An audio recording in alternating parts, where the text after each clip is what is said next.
നമസ്കാരം. തെരഞ്ഞെടുപ്പുകളിൽ ഒന്നിനു പിറകെ ഒന്നായി കനത്ത തോൽവി ഏറ്റുവാങ്ങിയിട്ടും ആ തോൽവിയുടെ യഥാർത്ഥ കാരണം മുൻ മുഖ്യമന്ത്രി പിണറായി വിജയന്റെ കടുത്ത ധാർഷ്ട്യവും അഹങ്കാരവുമാണെന്ന് നഗ്നസത്യം വിളിച്ചു പറയാൻ ഇപ്പോഴും മടിച്ചു നിൽക്കുന്ന CPM കേന്ദ്ര നേതൃത്വത്തിന്റെ ഭീരുത്വമാണ് ഇപ്പോൾ പരസ്യമായി പുറത്തു വന്നിരിക്കുന്നത്. ഡൽഹിയിൽ ചേർന്ന പ്രത്യേക CPM കേന്ദ്ര കമ്മിറ്റി യോഗത്തിൽ പാർട്ടിയുടെ തകർച്ചയെക്കുറിച്ച് അതിരൂക്ഷമായ വിമർശനങ്ങളാണ് ഉയരുന്നത്. മുന്നിൽ നിന്ന് നയിച്ചവർ ധാർഷ്ട്യത്തോടെ പെരുമാറിയത് പാർട്ടിക്കുണ്ടാക്കിയ തിരിച്ചടി ചെറുതല്ലെന്നാണ് യോഗം വിലയിരുത്തിയത്.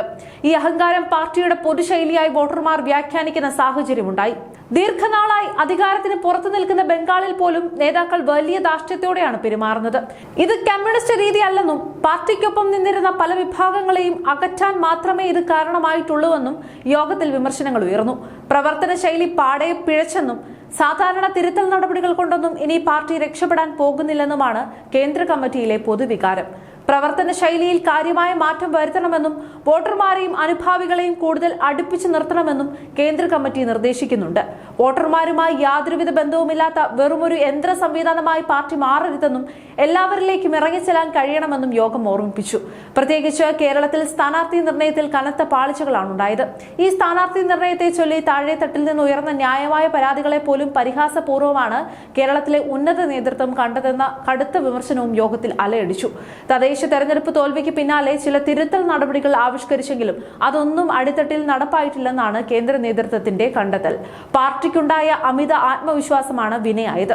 മുൻപെങ്ങുമില്ലാത്ത വിധം പാർട്ടിയുടെ മുതിർന്ന നേതാക്കളടക്കം പരസ്യമായി വിമതരായി രംഗപ്രവേശം ചെയ്തത് ഈ ജീർണതയുടെ തെളിവാണ്. പാർട്ടിയിൽ നിലവിൽ നടക്കുന്ന പരസ്യ പ്രതികരണങ്ങളിൽ ജനറൽ സെക്രട്ടറി MA ബേബി പരോക്ഷമായി വലിയ അതൃപ്തി രേഖപ്പെടുത്തുകയും ചെയ്തു. ഇവിടെയാണ് ഏറ്റവും വലിയ തമാശ ഒളിഞ്ഞിരിക്കുന്നത്. ഇത്രയൊക്കെ ചർച്ചകൾ നടന്നിട്ടും പാർട്ടിയെ ഈ പരുവത്തിലാക്കി പിണറായി വിജയന്റെ ധാർഷ്ട്യമാണ് കൂട്ടത്തോൽവിക്ക് കാരണമെന്ന് ചൂണ്ടിക്കാണിക്കാൻ PBയും MA ബേബിയും ഇപ്പോഴും ഭയപ്പെടുകയാണ്. ഈ തകർച്ചയിലും പിണറായി വിജയനെ ഇപ്പോഴും താങ്ങിപ്പിടിച്ചു നടക്കുന്നത് എന്തിനാണെന്ന് ആർക്കും മനസ്സിലാകുന്നില്ല. പാർട്ടിയിൽ 75 വയസ്സിന്റെ പ്രായപരിധി പറഞ്ഞ് പല മുതിർന്ന നേതാക്കളെയും വെട്ടിനിരത്തിയവരാണിവർ. എന്നാൽ 2031 വീണ്ടും തെരഞ്ഞെടുപ്പിൽ മത്സരിക്കാൻ വേണ്ടി പിണറായി വിജയന്റെ പ്രായം ഇനിയും കൂട്ടിയാൽ തന്നെ പാർട്ടി ഭരണഘടനയിൽ നിജപ്പെടുത്തിയാൽ പോലും അത് അത്ഭുതപ്പെടേണ്ടതില്ല. കാരണം പാർട്ടി നിയമങ്ങളൊക്കെ പിണറായി വിജയന് വേണ്ടി എങ്ങനെ വേണമെങ്കിലും മാറ്റി എഴുതാൻ ഈ PB തയ്യാറാകും. പ്രവർത്തകർക്കിടയിലുള്ള വീഴ്ചകൾ പരിഹരിക്കാൻ പ്രാദേശിക തലത്തിൽ ക്ലാസുകൾ സജീവമാക്കാനും സ്ഥാനമോഹികളെ കണ്ടെത്തി നീക്കം ചെയ്യാനും കേന്ദ്ര കമ്മിറ്റി അംഗങ്ങൾ നേരിട്ട് ഇടപെടാനും ഒക്കെയാണ് ഇപ്പോഴത്തെ തീരുമാനം. അടിത്തട്ടിൽ സംഘടന പാടെ ദുർബലമായെന്നും ബഹുജന പ്രക്ഷോഭങ്ങളിലൂടെ കരുത്ത് വീണ്ടെടുക്കണമെന്നും കേന്ദ്ര കമ്മിറ്റി പറയുന്നുണ്ടെങ്കിലും തലപ്പത്തിരിക്കുന്ന പിണറായിയുടെ അഹങ്കാരം മാറ്റാതെ താഴെയുള്ളവരെ തിരുത്തിയിട്ട് എന്ത് കാര്യം? ചുരുക്കത്തിൽ ഫലത്തിൽ പിണറായി വിജയന്റെ നിയന്ത്രണത്തിലുള്ള ഈ ഒരു PB പാർട്ടിക്ക് പൂർണ്ണമായും ചരമോപചാരം അർപ്പിക്കുന്ന കാഴ്ചയാണ് വരും ദിവസങ്ങളിൽ കാണാൻ പോകുന്നത്.